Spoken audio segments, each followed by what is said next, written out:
Assalamualaikum warahmatullahi wabarakatuh. Kami dari kelompok 8 akan mempresentasikan hasil kelompok kami yang berjudulkan Tata Kelola Etis Perusahaan dan Akuntabilitas.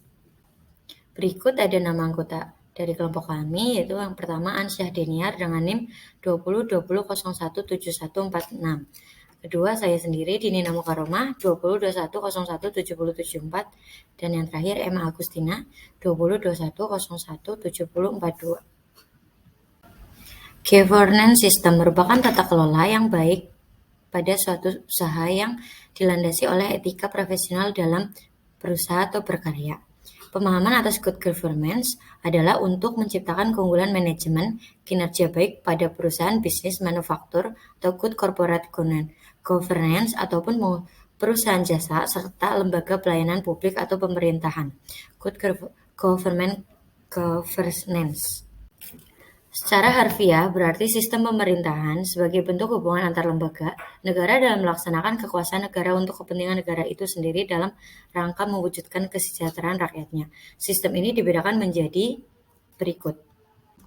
Yang pertama ada presidensial, yang kedua ada parlementer, yang ketiga ada komunis, yang keempat ada demokrasi liberal, dan yang terakhir itu ada liberal.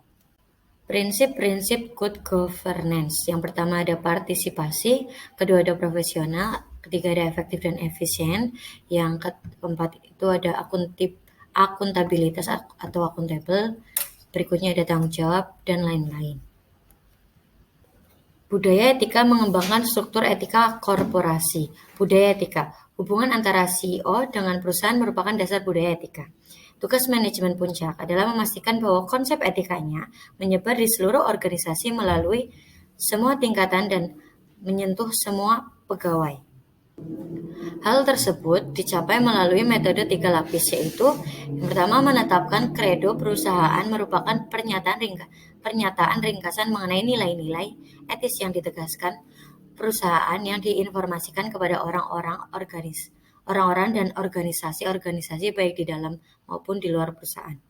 Yang kedua, menetapkan program etika, suatu sistem yang terdiri dari berbagai aktivitas yang dirancang untuk mengarahkan pegawai dalam melaksanakan lapis pertama, misalnya pertemuan orientasi bagi pegawai baru dan audit etika. Dan yang terakhir, menetapkan kode etik perusahaan. Setiap perusahaan memiliki kode etiknya masing-masing. Kadang-kadang kode etik tersebut diadaptasi dari kode etik industri tertentu. Selanjutnya materi struktur dan kode etik, yaitu ada ensiklopedia dan filosofi mendefinisikan etika dalam 3 cara, yaitu yang pertama itu ada pola umum atau cara hidup, yang dua itu sepakat aturan dan perilaku atau kode etik. Yang ketiga itu penyelidikan tentang cara hidup dan aturan perilaku. Selanjutnya ada moralitas dan kode etik definisi di dalam Encyclopedia of Philosophy sebagai istilah mengandung 4 karakteristik, yaitu yang pertama itu ada keyakinan tentang sifat manusia, yang kedua itu keyakinan tentang cita-cita tentang apa yang baik atau diinginkan atau kelayakan untuk mengejar kepentingan diri sendiri. Yang ketiga itu ada aturan yang menjelaskan apa yang harus dilakukan dan yang harus tidak dilakukan. Yang keempat itu ada motif yang cenderung membuat kita memilih ialah yang benar atau jalan yang salah.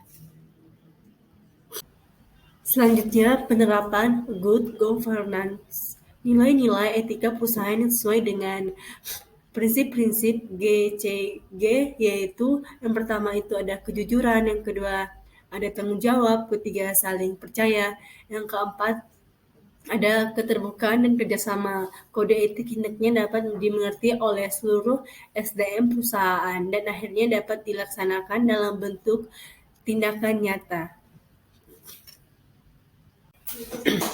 Selanjutnya, kasus pelanggaran etika pada Enron. Yang pertama itu, Enron memujuk Komisi Bursa Saham dan Surat Berharga atau SSC atau AS untuk memperoleh memakai metode nilai pada harga pasar.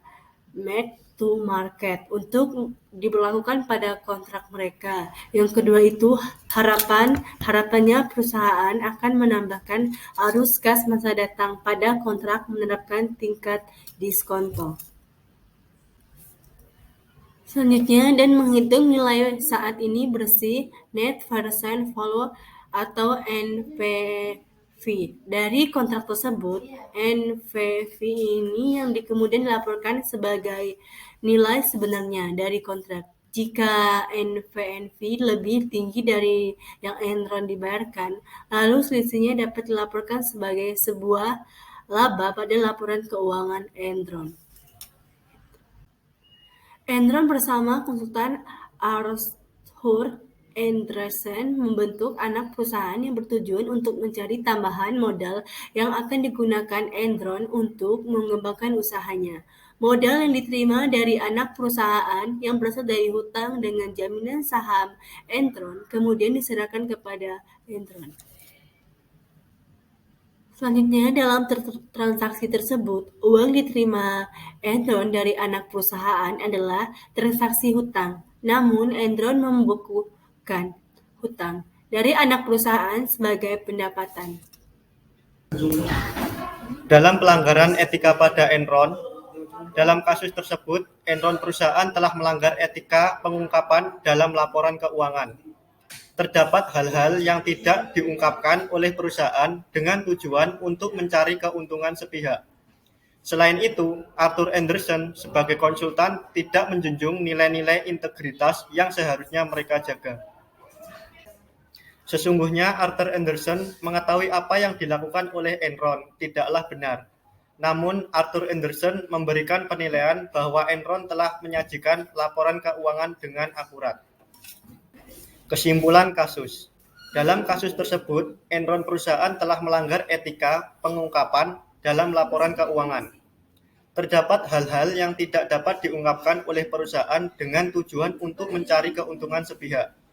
Selain itu, Arthur Andersen sebagai konsultan tidak menjunjung nilai-nilai integritas yang seharusnya mereka jaga. Analisa kasus Enron dalam sudut pandang Murphy. Menurut Murphy, 3 pendekatan yang dapat diterapkan untuk menanamkan prinsip-prinsip etika ke dalam bisnis, yaitu 1. Kredo perusahaan yang mendefinisikan dan mengarahkan kepada nilai-nilai perusahaan. 2. Program etika di mana perusahaan berfokus pada isu-isu etika. 3. Kode etik yang memberikan panduan spesifik untuk karyawan di area bisnis fungsional. Analisa kasus Enron dalam sudut pandang Murphy. Penelitian Murphy tentang etika dalam manajemen menghasilkan kesimpulan yang harus diingat manajer perusahaan, yaitu 1. Tidak ada pendekatan ideal tunggal untuk etika perusahaan. 2. Manajemen puncak harus berkomitmen. 3. Pengembangan suatu struktur tidak cukup untuk perusahaan itu sendiri.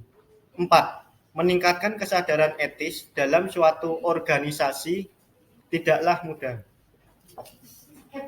Penyelesaian. Presiden Bush dan pimpinan-pimpinan perusahaan memiliki reformasi di aspek tata kelola perusahaan. Pada tanggal 30 Juli 2002, lahirlah Sarbanes-Oxley Acts atau SOX. Kerangka baru termuat dalam SOX dimaksudkan oleh Securities and Exchange Commission atau SEC. Kerangka baru ini berlaku bagi seluruh perusahaan anggota SEC dan pada akuntan dan pengacara yang berhubungan dengan perusahaan tersebut.